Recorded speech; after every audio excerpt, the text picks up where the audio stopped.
All right, what's up, everybody? This is Bob's Three-Toed Warriors, and today we are talking quarterback debates. We're going to break down the top 24 quarterbacks, and that show is going to start right now.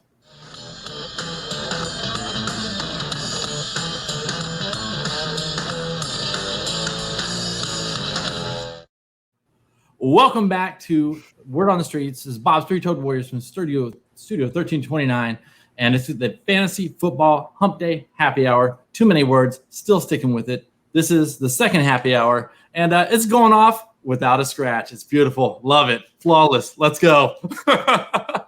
So we're going to have the guys go around, introduce themselves, tell you where they can be found. Kyle, why don't you go first, sir?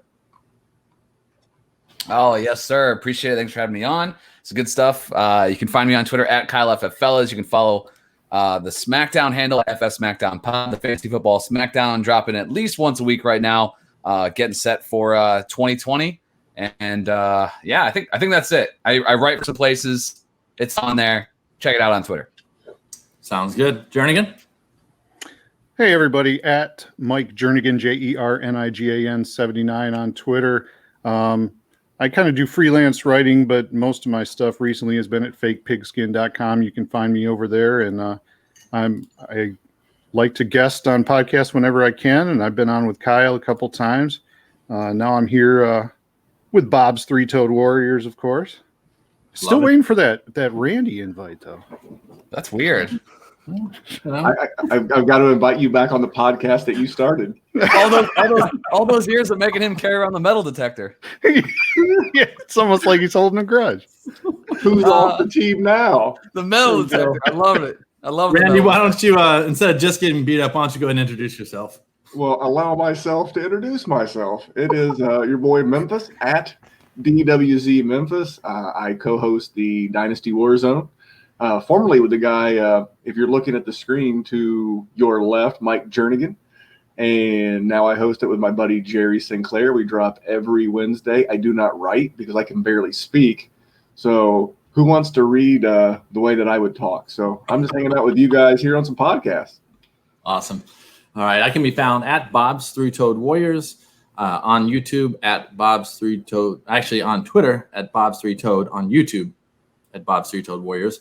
And the shows drop on Monday and Thursdays. And the bonus episode, which is the replay of this, goes off on Saturday. So without any further waiting, we're going to go right to the breakdown. We're going to go right to the quarterbacks. We're going to go to Dynasty quarterback rankings.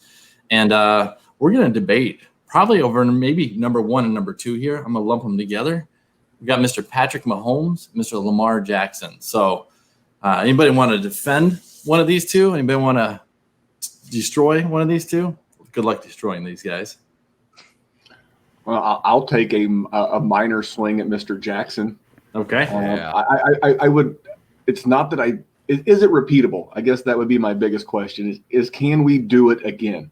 Yep. I'm very nervous about 401 passing attempts last year, and what's going to happen as more and more film comes out on this guy. No, I love his mindset. I love his work ethic. The T-shirt that he wore last year, nobody cares, work harder.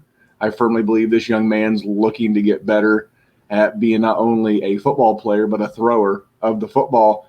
But to take him where he is right now, you're drafting him basically at his absolute ceiling. I don't think he'll ever leapfrog Patrick Mahomes, especially in that offense with the weapons around him.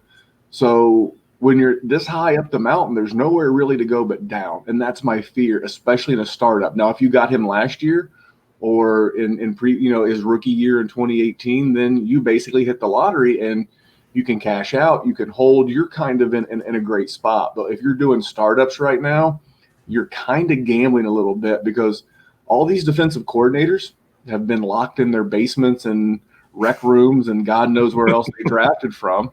And they've been doing nothing but crunching Lamar Jackson film. And it's not like, we haven't seen this movie before. Young quarterback takes the league by storm, and he doesn't have another pitch. He's got a great fastball, but once people pick up on that, what's next? So I'm not saying it's not repeatable, but based on where you have to draft him, that's where my nervousness gets in. So I'll throw it back to you, Bob. All right. Anybody disagree with that or agree with that firmly? Either direction? Well, if I may, something to kind of piggyback on what Randy was saying is right now kind of coming out is Lamar Jackson is sort of doing this thing where he's courting Antonio Brown. And if they bring that guy in the locker room, like we saw what a debacle he was last year, so you bring him in the room, it could screw up that whole team chemistry. And you already have the, injury risk with running as much as he does, which, he was fortunate last year, but is that sustainable? And all the, things that Randy talked about as far as repeatability. I think he's definitely a candidate to fall down a spot or two. Yeah, I could totally agree with that. And I think that's part of the reason why he's getting pushed behind Mahomes. Plus, they often say that the running quarterback doesn't have the same longevity, right? Typically over time is the guy who can sit in the pocket and use the arm more than the legs and all the getting beat up so much. Yeah, and he led the league in passing touchdowns last year. I mean, I think that if you're looking at a normal year, if he's around 900 rushing yards every season, he's obviously going to be top 5. But I think when you're looking at the passing touchdowns, I think you're looking somewhere more in the range of 25 to 28 would be still spectacular. I don't think you can expect 35 plus 30 plus out of Lamar Jackson year after year, and you got to pay right now a top 4 price in Superflex leagues. I have him in a few spots that hit that lottery Memphis was talking about. I cashed out in one just because I felt like it wasn't a contender, and I like the return I got for him right now. I don't think his value is going to be any higher, so this is the time to do it. If you're looking to get out, this is it. It's easy to say, like color by numbers, it feels like a little bit, but I mean, legit. I mean, the guy just came off a spectacular season. They're called career years for a reason. He might have had his in year 2. Yeah, I can take that. I don't know if we can really argue with Patrick Mahomes at spot number 1, can we? The only thing I would say I would bring up is Tyreek Hill is such a wild card, and he's had run-ins with the law. And if something else were to happen and he did miss a substantial amount of time, I'm not sure that offense is that good. And then you had the news coming out about, Williams is going to opt out for the season. What if Clyde Edwards-Helaire just isn't as good as we all think he's probably going to be? What if he's just a miss? They don't have much of a backfield at that point. And again, the Tyreek Hill thing is a real concern because he has some serious allegations against him going back to college. So that would be the only reason you might fade Mahomes. I don't think anybody actually would fade Mahomes, but those would be the reasons to do it if you were going to. Sure. The Kansas City Royals won't fade him right now. Yeah. So real quick, while we are talking, or while you did mention that, I was going to mention it and I didn't. The COVID thing with Williams opting out of the season.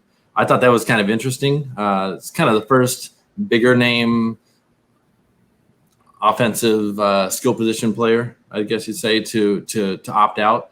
And my thought was a smart move on his part. You're in your last year of the Chiefs, more than likely. You're at least being the starter, maybe only for 2 games, 3 games, maybe for a whole season, who knows?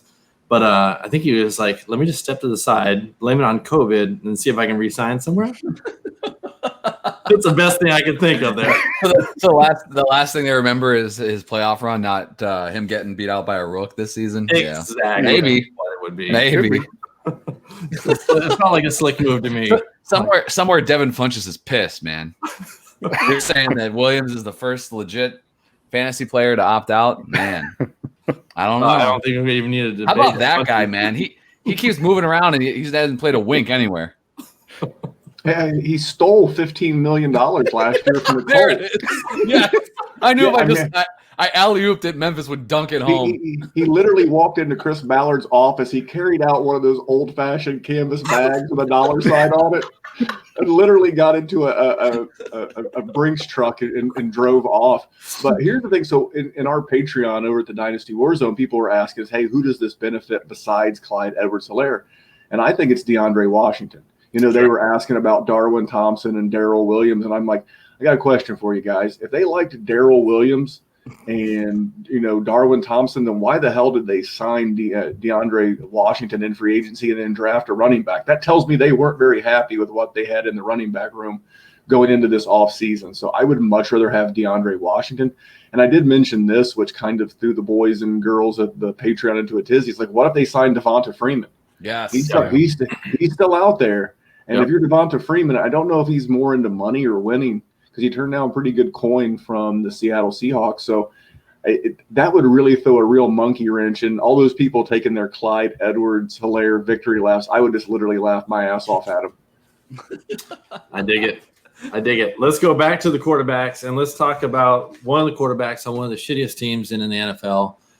Let's talk about Dak Prescott on those Dallas Cowboys. Whatever, man.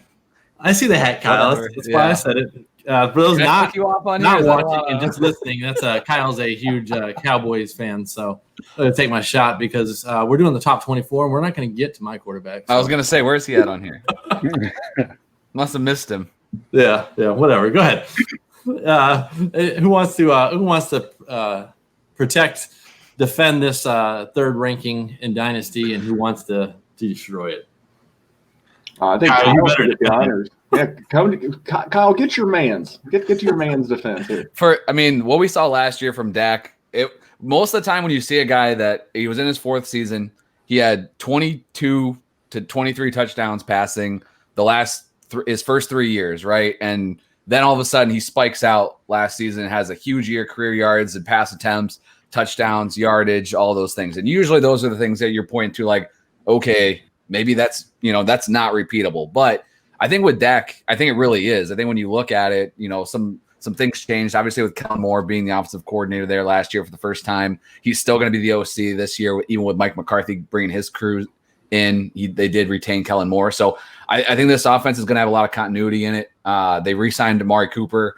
Again, whether you think that's a good football move or not, it's going to help Dak Prescott. They have Michael Gallup, who has really grown into a solid number 2 option in this offense, and then spent the 17th overall pick on CeeDee Lamb. This offense is freaking loaded. They've spent all their resources on the offense and done nothing but help Dak Prescott. And I think right now him being QB3 makes a lot of sense. They've built a lot of resources around him.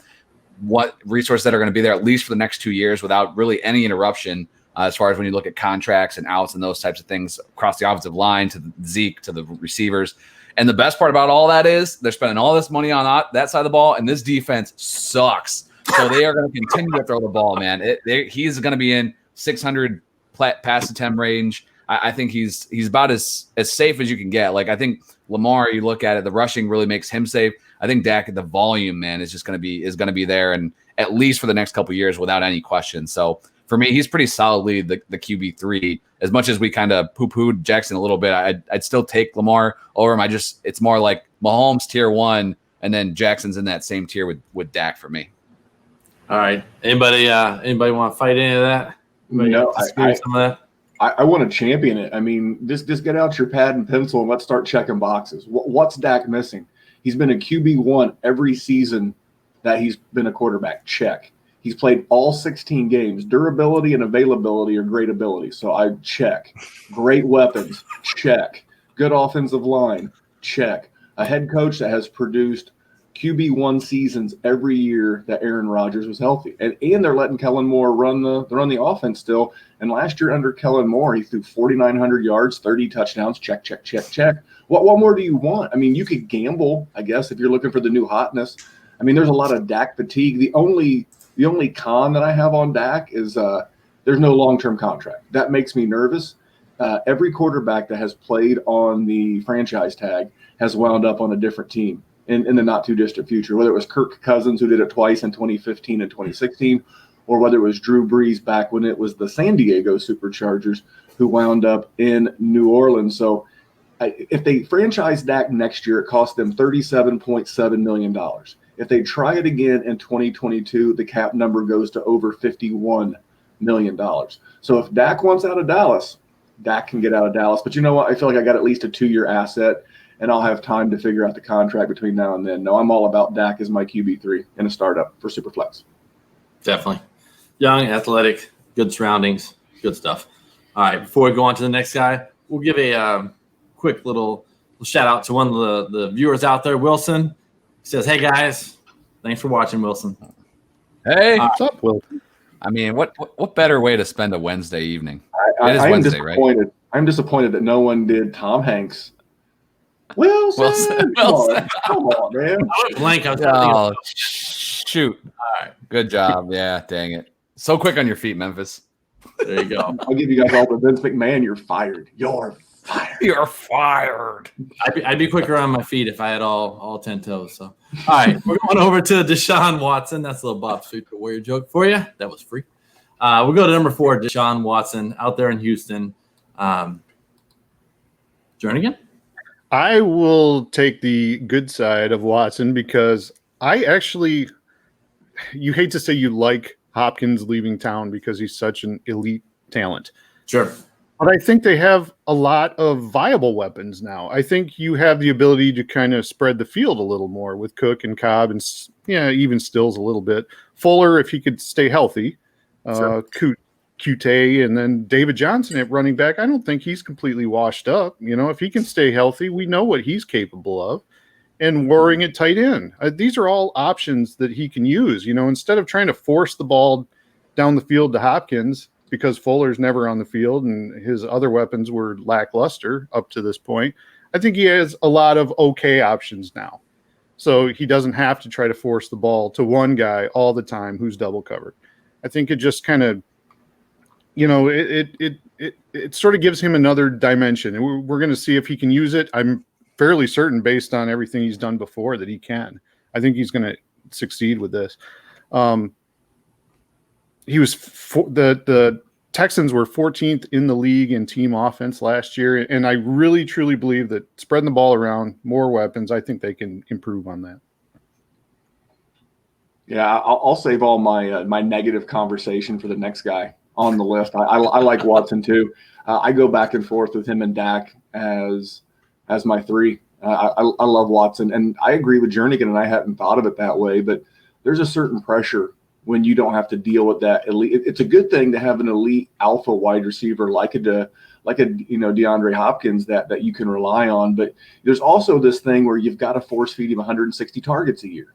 Now there's a little bit more loose. You throw, you go to the call, the play call that's made, or to the audible that you make, and you don't feel this nagging thing in the back of your head going, I better look at DeAndre, better double check him.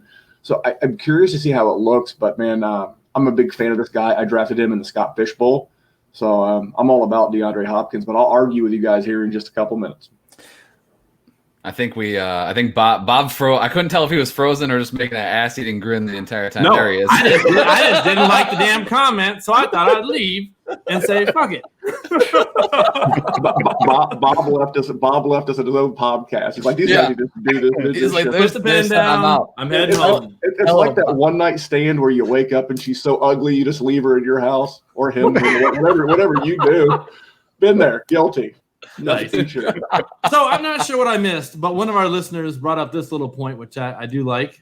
60 plus receptions for Mr. David Johnson. Mm-hmm. So, and I'll go with this other comment from someone else. Yeah, biggest badass move ever. I didn't like the comment. I left. Leaving? Yeah. That's the kind of, that's what I need to start doing. Just get some guests on it and just bounce. Yeah, this thing runs itself. Maybe my own broadcast. Maybe that was what Seth was doing. The best part about this, he did it wrong. I have a wired connection, a wired damn connection, just so I wouldn't have issues. So all right, I was truly impressed that everything's been running so smooth with your new spot. I'm like, this guy is in a freaking garage. Like, how the hell? I barely have internet. I'm like 5 yards from the router, and the damn hamster can barely keep up. No, me and Chris ran a line all the way underground and out here, and hell, you got too many. I got too many kids. I guess I didn't pay my bill. All right, so I guess you guys made fun of me the whole time, or did you keep talking about Deshaun Watson? I think we hashed out Watson. All right, that'll work. Number 5 for me. He is Watson would be my QB5. I think I don't have him in that same tier with Dak or Jackson. Who'd you have as 4? Just because someone we haven't talked about yet. You want me to spill it now, or? Yeah, is it the next person on our list? No, my QB4 is Russell Wilson. All right, so we got on the list we have Kyler Murray as number 5 and Russell Wilson as number 6. So they're in that same area. Let's go ahead and talk about them a little bit together. So get them, Memphis. Get them. Oh, we want to go negative right off the bat. Why not? I love that Twitter is a negative, fear-seeking missile unless you like a fantasy football player. No one can see the possibility of how Kyler can fail. I don't know. His head coach failed to the point to where he got fired at his alma mater at Texas Tech, where he was going to be the OC at USC, and all of a sudden the brain trust in Arizona is like, hey, that dude who got fired in college, let's bring him over. Man, this reeks of Chip Kelly 2.0 to me. It has some Baker Mayfield from last year where they bring in the big name wide receiver. I'm not saying the dude's not talented, and I see the range of outcome in year 2 for him somewhere between Baker Mayfield last year and Lamar Jackson. I understand there's a range of outcomes that could go many, many different ways with this guy. And because of that, it's way too pricey for me to be investing in him as the QB5 overall. I know he's going in the second, third round of Superflex startups. Nope. Not even for 1 second. I have 0.0 interest. There's a lot of guys we'll be talking about here in just a few minutes that I would much rather have later in drafts than this dude at his price. Remember, what's the saying? We don't hate players, we hate ADPs. And at the QB5, get the fuck out of here. Just take this. Take this Make-A-Wish kid looking fool and take him and his handsome, sweet ass house owning head coach with you. I'll gladly invest in a different position. I was gonna say, is Kyler tall enough that you can be swearing at him like that? He can't ride right. It's a good thing amusement parks are closed because he can't ride all the rides. Hey, jeez, he's COVID proof. Well, anybody want to defend him other than? So I'll just say this real quick. Kyler's ADP is round 1. Like, this guy is legit, and I've done 3 or 4 startups this offseason with Superflex. This guy's going top 10. I mean, no thanks. Like, what could possibly go wrong? Yeah.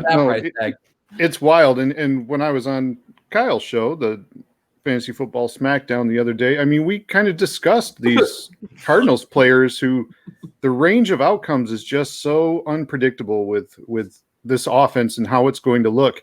And to kind of echo what Memphis was saying, there's a range of outcomes. And I guess if you had to argue for him, it could be that he's going to trend up, because I don't think last year he had the weapons to truly run an air raid offense. And I think with the addition of Hopkins, you've got Kenyon Drake and Edmonds and Hopkins and Christian Kirk and Larry Fitzgerald and Butler and Isabella. Like, you've got enough guys now where you can truly kind of implement the offense that he wanted to run.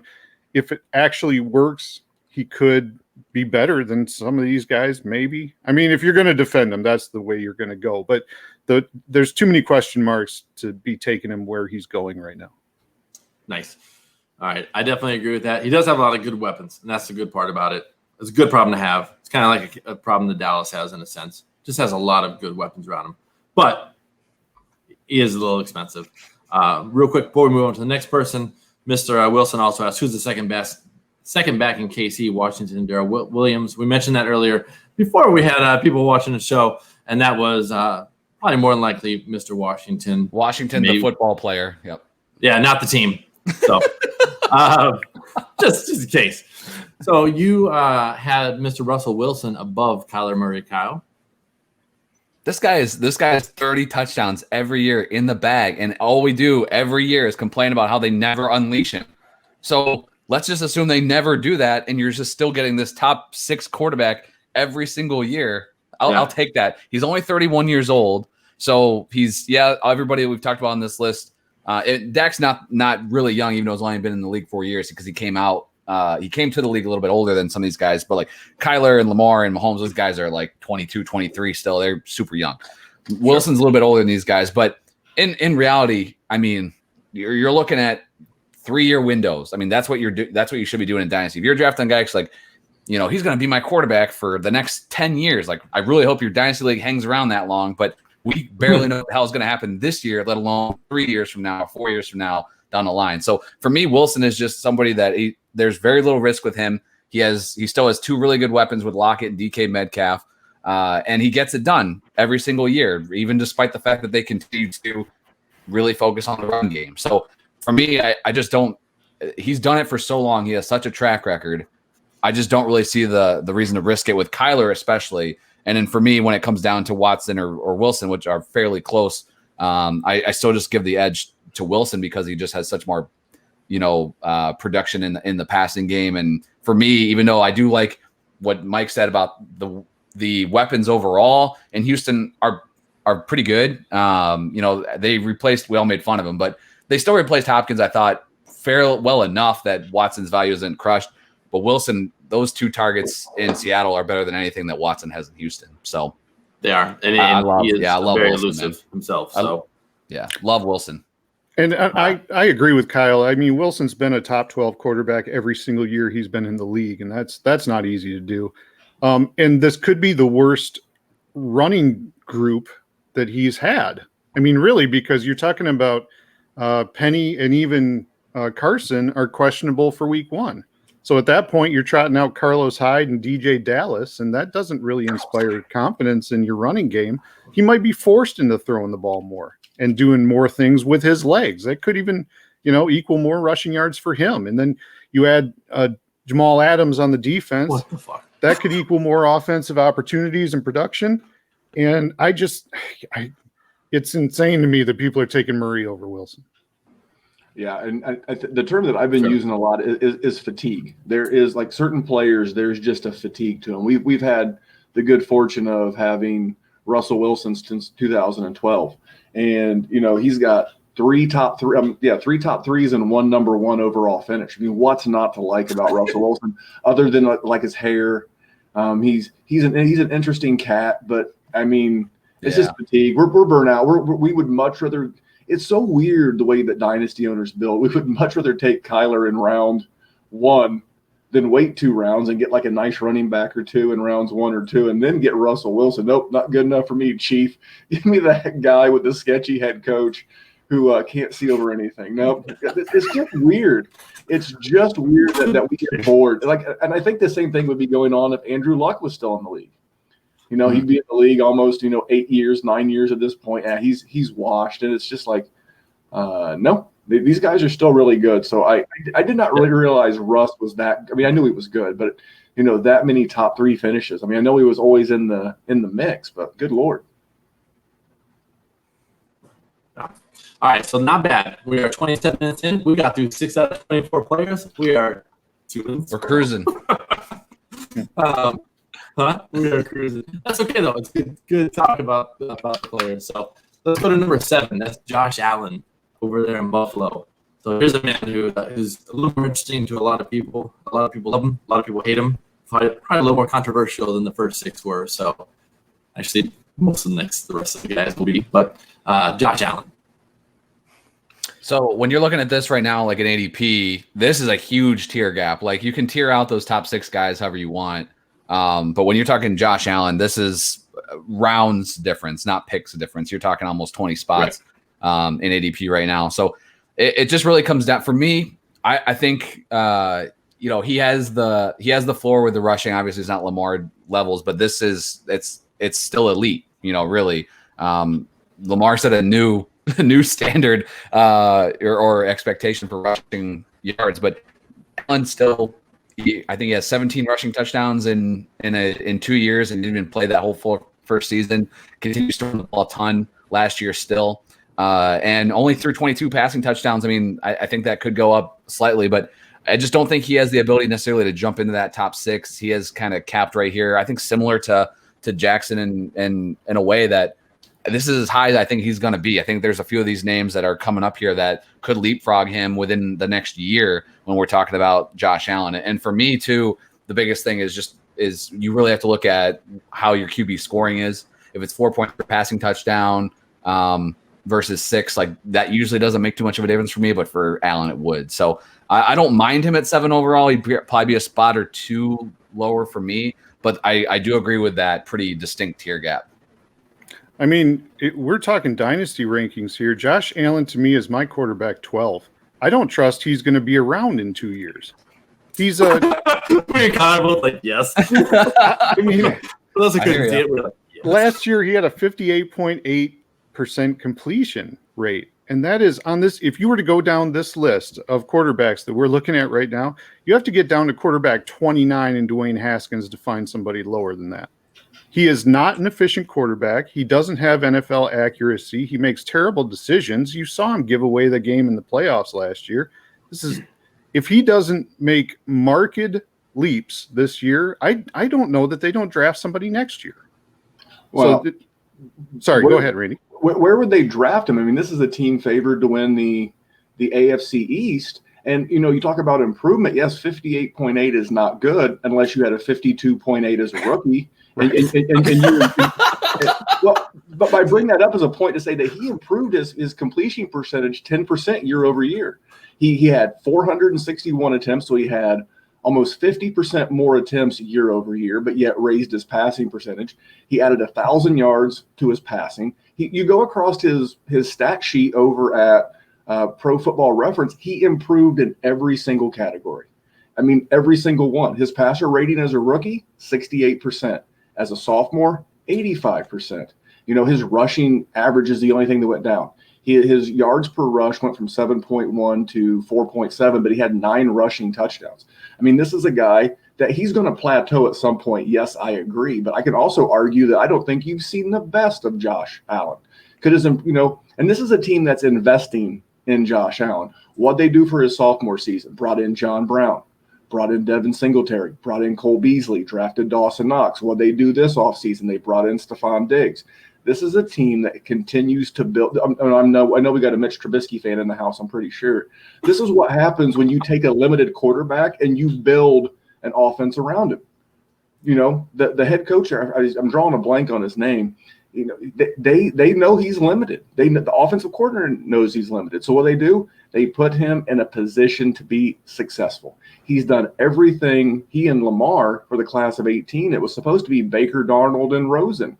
And the real fantasy goodness has been Allen and Lamar because they're in better situations with better head coaches. So, no, I think 6 is too high. But I think this is a guy that if he takes another step this year and maybe one more final step in year 4, you may not hate it as much as people think. All right. So we got a little hate there. Let's slide over to Carson Wentz at number 8 on this list. He is end of the Sean third. McDermott. There we go. Jesus. Sorry.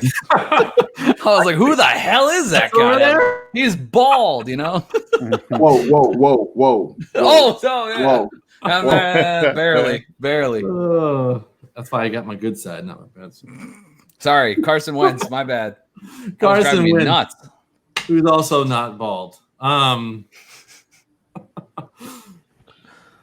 Who wants to talk about the man that needs to stay healthy and have receivers on the field to have someone to throw to other than his tight ends? Anybody want to talk about that guy? Before Kyle does, because Kyle, as the arch rival of the Cowboys, should speak on this. What does Marcellus Wallace look like? He's Marcellus. Black. Do you guys remember Pulp Fiction? Are you kidding me? He's black. He's bald. God dang it! You guys are the pop culture references on this show have got to pick it up a notch. I have never seen Pulp Fiction, to be honest. What? I'm leaving.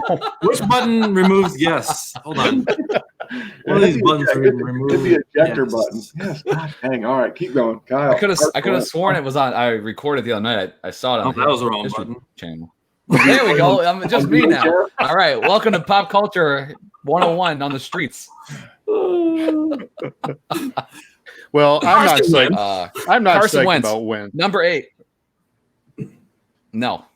Get him. No, he's got very limited weapons. Alshon Jeffrey's in danger of being placed on the PUP already. It's a lot to ask Deshaun Jackson, and by the way, who's had his own issues off the field. Yep. And rookie Jalen Reagor to shoulder like a huge load in this offense. And if Jeffrey were to retire, because he's not a spring chicken anymore, and Reagor just turns out to not be very good, how long does it take to turn this team around again? And Wentz might be struggling for years. Yeah, I'm team pro Wentz. Just spent a second round pick on Jalen Hurts. I mean, so I got him in the 3rd round. Go ahead, take it. No, I'm going to let you. You were talking about Jalen Hurts. No, go ahead. I mean, my point was going to be, it's like we forgot this guy was an MVP candidate in 2017. I mean, he threw 4,000 yards last year, and not one receiver had like more than 600 yards, receiving. He continues to do it with nothing. I mean, his biggest thing for me is durability. He's missed, 8 regular season games, and I know Nick Foles really puts a damper on him, but I like Carson Wentz. I have him as my QB6. I know I'm playing with fire on the durability, but I think when the guy's there, I think the quarterback makes the weapons, and Baker Mayfield showed us last year. We're going to talk about that jabroni here in just a few minutes. But he showed us last year. You can have the Noah's Ark of receiving and offensive weapons and still not do jack shit. So the fact that Carson Wentz took chicken shit and turned it into chicken salad should tell you all that you needed to know last year. Oh man, I forgot how restrained he keeps himself on his own show. And the last question he asked before we go on air: Can we curse on here? Good, noted. And I got it in with 2 seconds ago. Yes. Yeah, Wentz. It's not that I'm like full on anti Carson Wentz. It's just for me, I'm not super excited about landing him where I have to for the price tag I have to pay. I think he's a 8. I think he's more of like in that 8 to 12 range. And I just think that's kind of where he tops out at. So for me, I think he's fine if you want to rank him in that range. 6 would be a little bit rich for me, but usually when he comes around, I'm just kicking that can and getting a quarterback next time. Bye. All right. Real quick before we go there, this was a question for Josh Allen.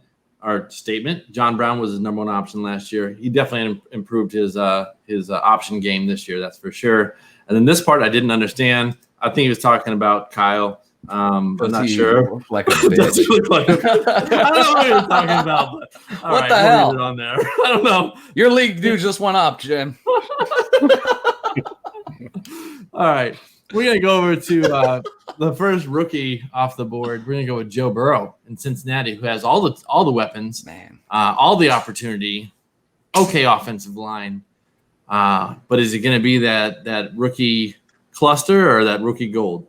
Jernigan, remember when we were having this conversation in a league chat? Maybe it was before the draft. It was had to be February, and I can't remember where it was for. But you brought it up, and you were like, I think Burrow's like in my top 10.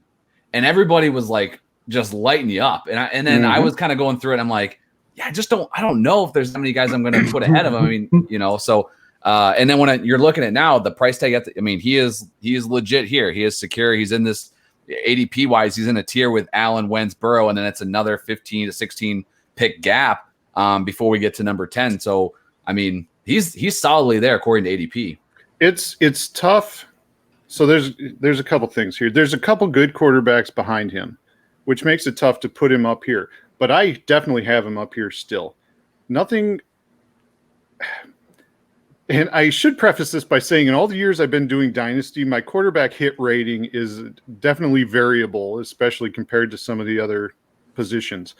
But everything I've seen on tape with Burrow is just impressive. Like every part of his game is impressive. He can scramble. He can stay calm in the pocket. He uses blockers. He helps his O-line hold their blocks longer by making these subtle moves.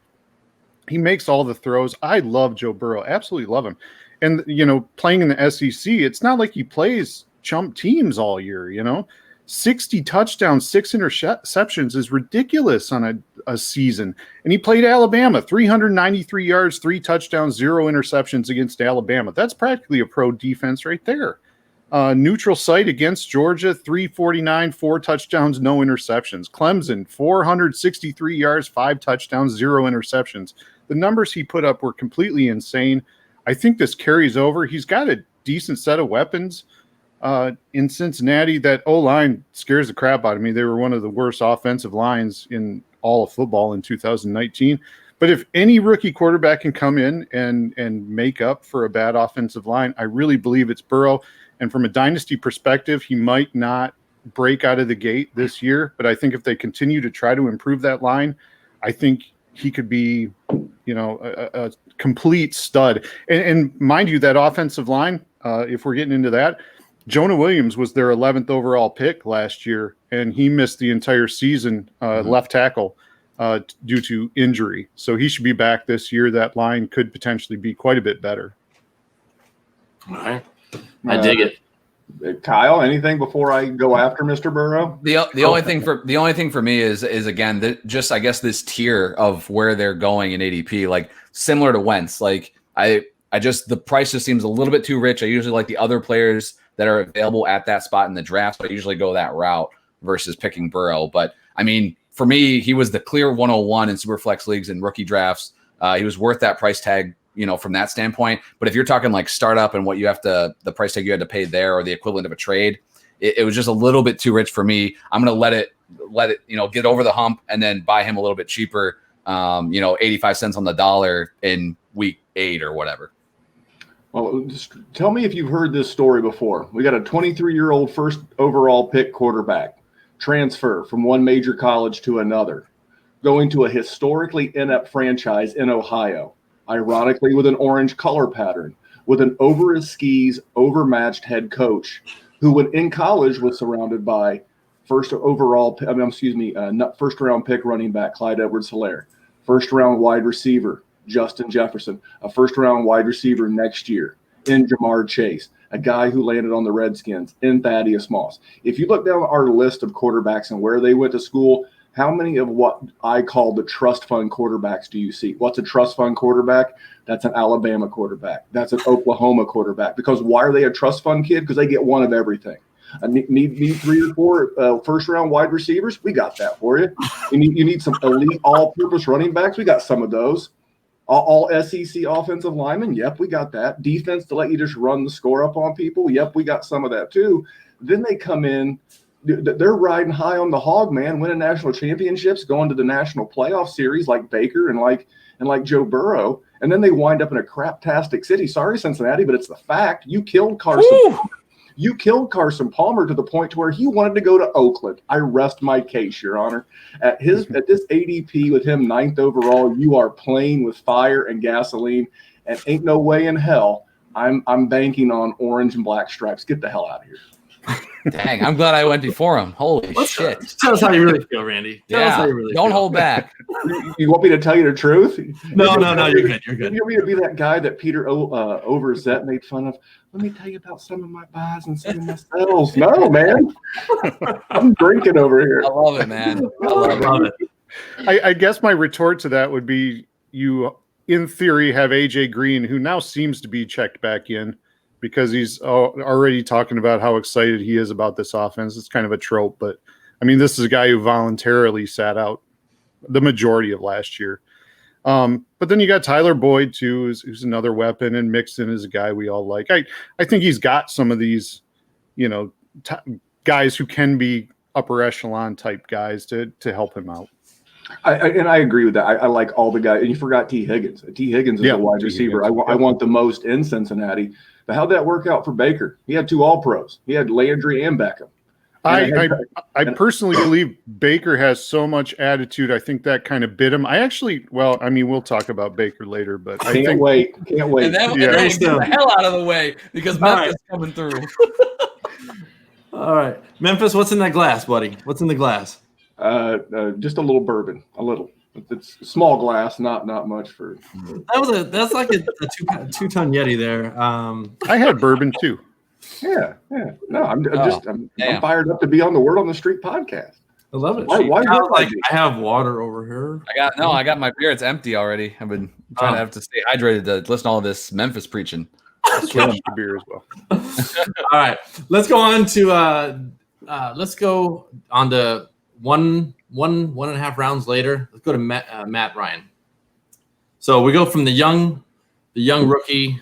Damn, that was still on the rookie. We go from the young rookie to the old man, Matt Ryan, who can't run anywhere, but he can put up 4,500 yards almost and 26 touchdowns. And that was a bad year for him because he was on his every other year subscription. So let's talk about Matt Ryan for a minute. I have no hot takes on Matt Ryan. None. He's like I'm warming up. Yeah, he's getting. Dude, I will defer my time. Matty Ice has Dirk Cutter. Bam. That's all you need to know. They are going to continue to put up some big numbers this year. With Julio Jones, Calvin Ridley, some elite weapons.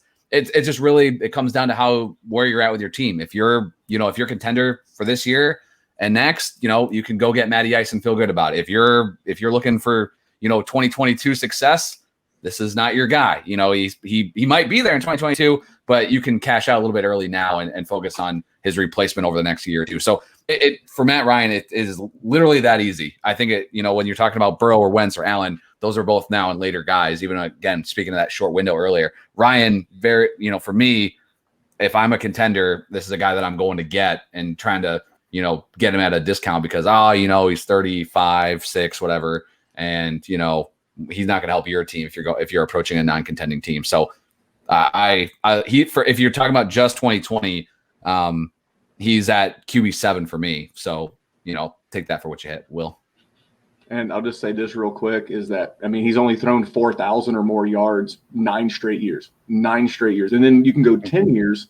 He's had 20 or more touchdowns. And if you throw out the 20 in 2017 and the 21 in 2015, he's not had less than 26. And we remember, some of those every other years. But this is a guy who, yes, he is capable of throwing 20 touchdowns, but he's also capable of throwing 38 like he did in 2016 and 35 like he did in 2018. So you take the good with the bad with Matt Ryan, but he's the guy that you can draft at, right around the QB1, QB2 break point. And if you're a contender or you want a solid asset, in this day and age, I think he's like 34, 35. He's got 2-3 good years left. He plays in a dome 8 times a year, once in New Orleans and good weather in Florida. 10 of his games are in favorable conditions, great weapons. So, and much like Dak, a shitty defense. Well, what more could you want? Yeah. Hell yeah.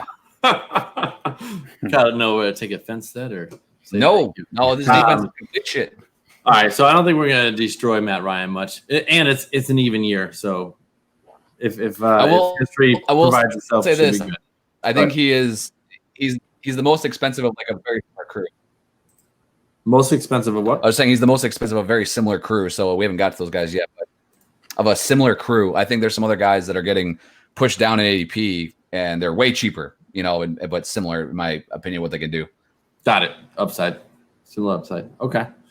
Number 11, Daniel Jones. Let's get back to the youth movement for the dynasty. So he is number 11, and where's his stats for last year? Daniel Jones. You had 500 yards. No, there it is. Just right. I want to call you out. 3,027 yards. So a little bit over 3,000 yards, 24 touchdowns. So. And that was in 12 games. So give him another third of it. So he was on pace for 4,000. Not bad.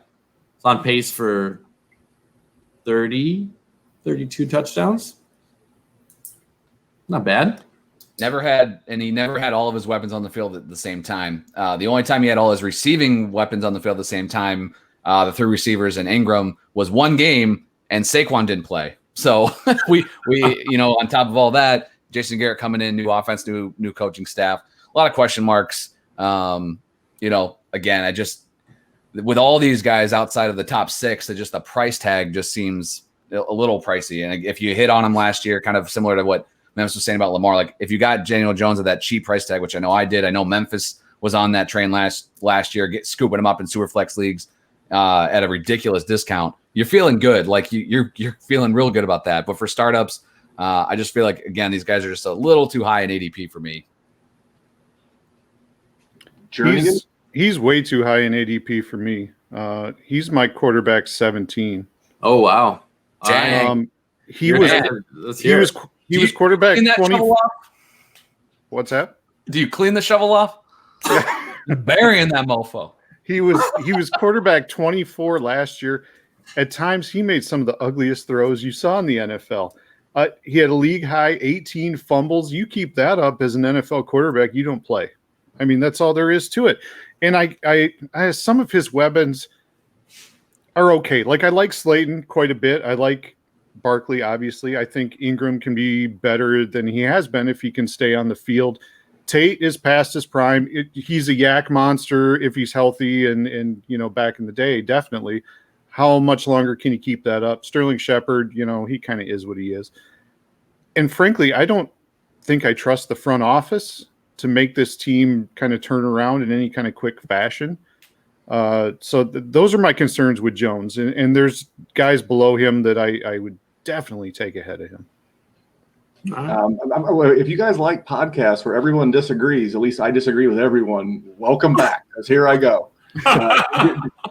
Daniel Jones last year, to Bob's point, he played 12 games, and in 4 of those games, he gave you 28 or more points. He's more than capable of winning you a week.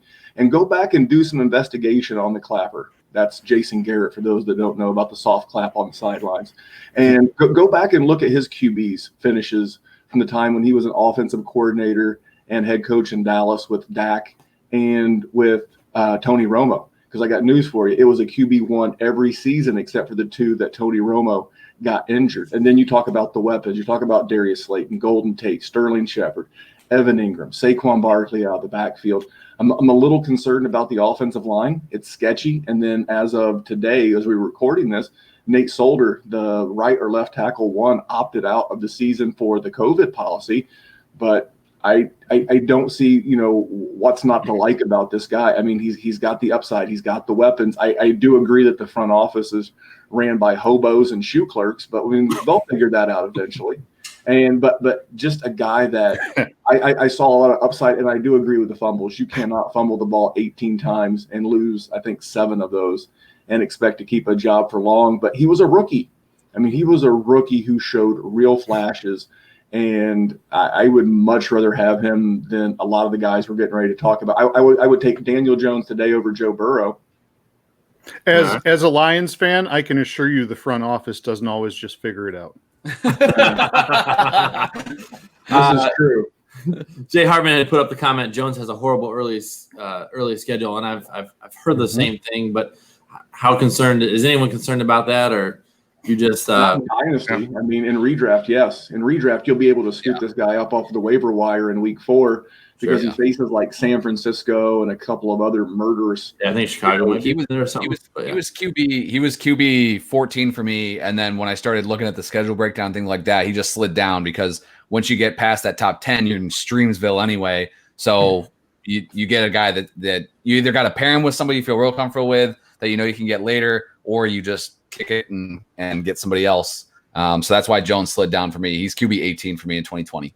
And it also gets very rough for Daniel Jones in the playoffs too. The fantasy playoffs are also not chucked. Now in the middle, he could be the guy that, because of COVID, you're going to want to carry more than one quarterback this year. You're just going to he's the kind of guy that if you can have him as your QB2 and you can mix and match some schedules with someone else toward the middle, I think you'd love him. There you go. He's going to be really good for 2 games a year right here. Light him up. There you go. Darren Gray, just agree with you. Just as you were saying that, he said, happy to have him as my QB2 in San Francisco. We know Darren has a drink of the pod. We know that. Harbin took the time to correct us and say 11 lost fumbles. Mr. Man. Out there. Barbosa hopped on long enough to say, yo, yo, yo. Of course, in traditional Barbosa time, later shit to the pod, but that's okay. And he put in there, damn hobos. I don't know. He's probably talking about me, that one. Probably. All right. So it was 11 lost fumbles. He fumbled 18 times, but he only lost 11. I apologize. Yeah, I had it backwards. I knew he had the 18 as well, and I had it backwards. I thought he lost 7 and recovered 11, but I agree. Same with Jernigan. All right.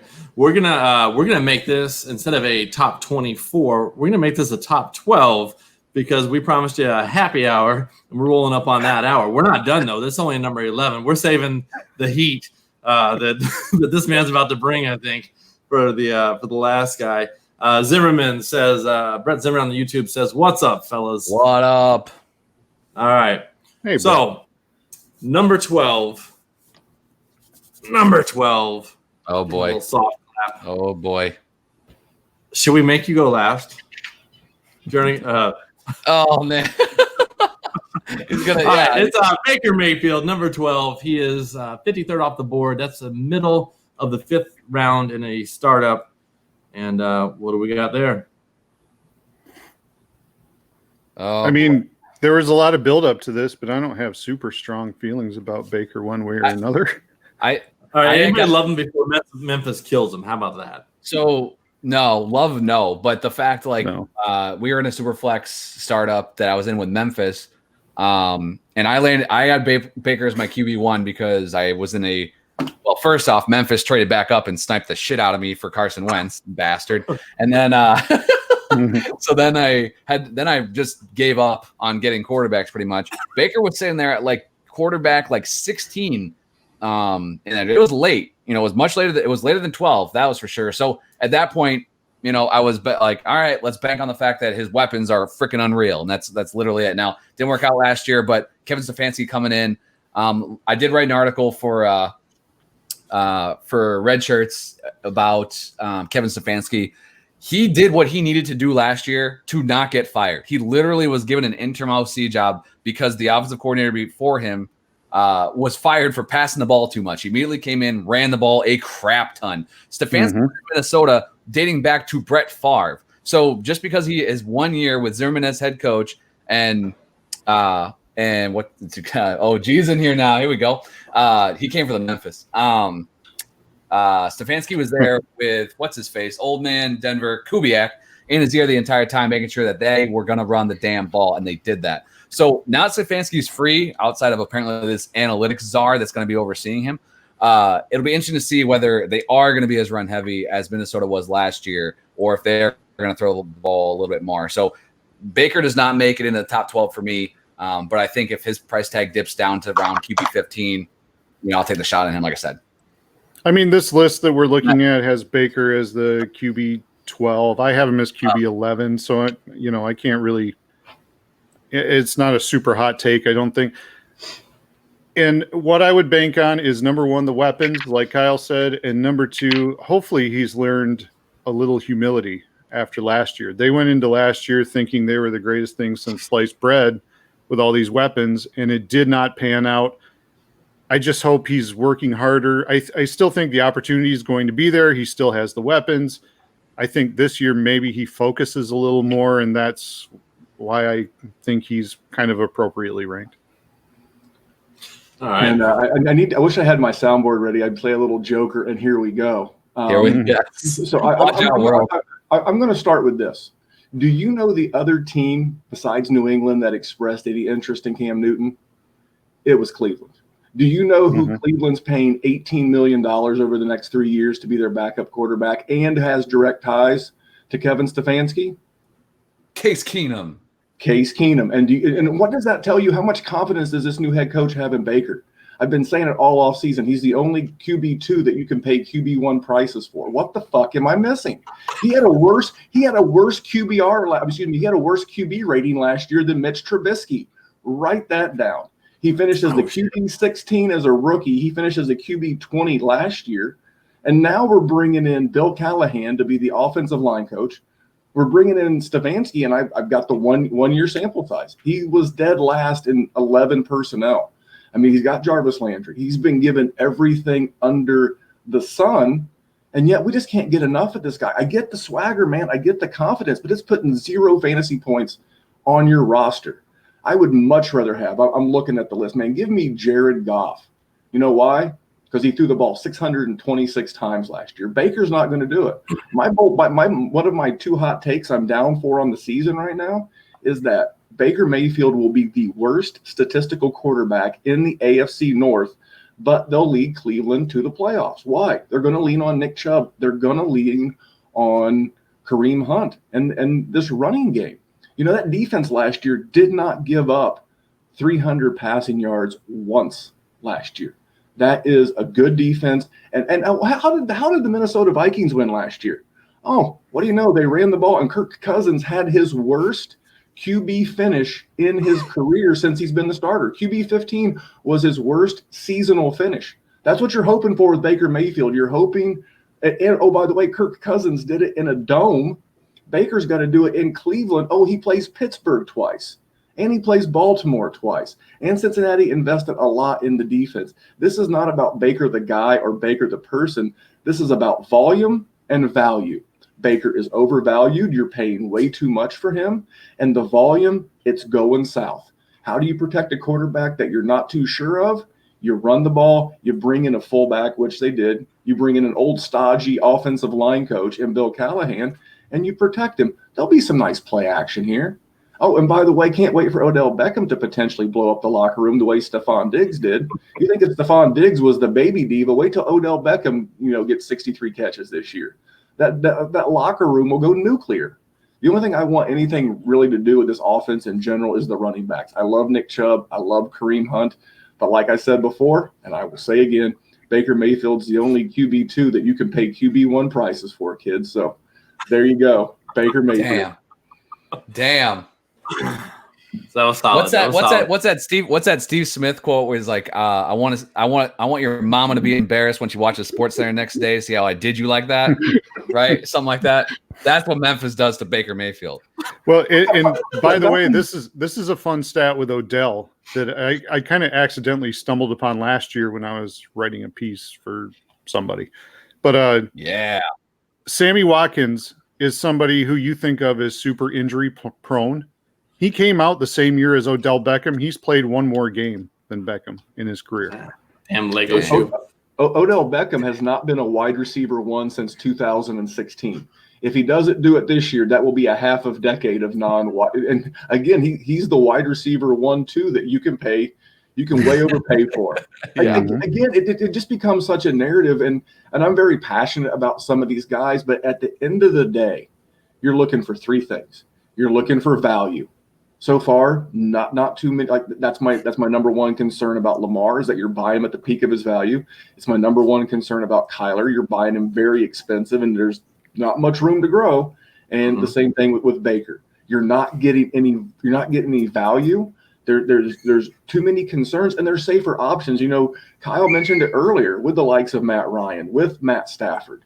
You can build out a great running back room and a great wide receiver core because at the end of the day, it's about putting points in your starting lineup each and every week. And the biggest frustration for me as someone who likes to help people with Dynasty is people would like to lose with a really sexy roster as opposed to win with an ugly roster. It's the most confounding thing in the goddamn world. And yes, I cuss a lot, but I do love Jesus. And on that note, my internet connection dropped again. No, just kidding. All right, so that was the top 12. We are going to end it on that note. We appreciate everybody who is watching, who is chiming in, who is giving their comments. We got one more. What the fuck, Kyle? Not bearded up, letting the pod down. Beard. You don't even know. That's G, right? That's G. If Kyle doesn't shave for like 3 months, he'll come out looking like Joe Dirt. I wish I could get that. One hair. That's how I know it's Kyle's beard. There's one hair there. That's Kyle's beard. I was going to say, Kyle hasn't shaved in 3 weeks. Dude, there's no reason. Kyle. There's no reason for me to even try. It's straight pedo or I got the Orton. That's it. There's nothing in this area here. I got to correct that. My 13-year-old now has to shave more often than Kyle. That's true. That's true. That's a good thing, though. I can hit up like a Harry's trial, and that's my razor for that decade. All right. Why don't you guys remind us where you can be found before we shut this shit down? Well, I'm at Mike Jernigan 79 on Twitter. That's where you can find me. I do some work with fakepigskin.com. Look for my stuff there. Awesome. Babyface Assassin, why don't you go next? Yeah, my beardless ass can be found at Kyle FF Fellas on Twitter. You can find it at the Fantasy Football Smackdown. I've had all these gentlemen on this show. It's been a ton of fun. Looking forward to kicking some ass in 2020. This has been fun, Bob. Thanks for the invite, bro. No problem. Memphis, I'm sure you'll agree with this one before you go. Baker hurts all the value of all great receivers. Andres Barbosa says, and he says, don't end it. We're ending it, buddy. You calm down. That's the guy who shows up with 10 minutes left. I will come back on this podcast next week if I need to break down 13 through 24. But Bob, I really appreciate because I have learned from doing podcasts as long as I have. Like I said, it started back with Jernigan and Warzone many moons ago. But when you have this much laughter and fun, it was a great show. And thank you so much. It's a lot of fun. I host a Dynasty Warzone. We're much more family friendly. Over there, we like to produce a podcast that you can listen to in the car with the kids or in the cubicle at work without getting fired. But it's Dynasty Warzone. We drop every Wednesday. We're getting ready to roll out a Devy show once a month and some gambling DFS stuff coming up in season. So check out the Dynasty Warzone on all your major pod platforms. Awesome, guys. I completely appreciate you guys coming on. And there is going to be a continuation of this 1 week from today, starting 1 hour and 4 minutes ago. Might just have to see the same faces. We'll have to talk. But that's all for this show. I can be found on Twitter at Bob3Toad, on YouTube at Bob3Toad Wizards, Bob3Toad Warriors. Listen to new shows that are coming out on Mondays and Thursdays, and the replay of this is available on Saturdays. And just about everywhere podcasts can be found, and on the YouTubes. So the Fantasy Football Hump Day Happy Hour is live 8 p.m. Central every week. That's all for now. It's been Bob's 3 Toad Warriors with Kyle, Mike, Randy. And to remind you, soon enough, we hope soon enough, you'll be able to hit the waiver wire, set your lineups, and dominate your opponents. But until then, see you.